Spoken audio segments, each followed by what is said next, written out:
How to create a domain pointer in DirectAdmin.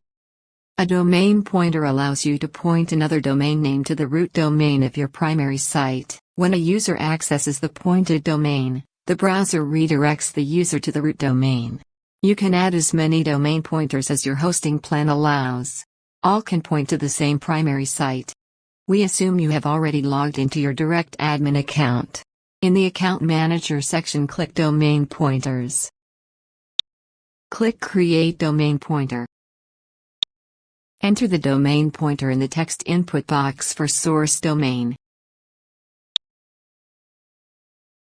Make sure that the domain name you entered has the same name server or DNS settings as the root domain of your primary site. If it is different, you can change it through your domain registrar.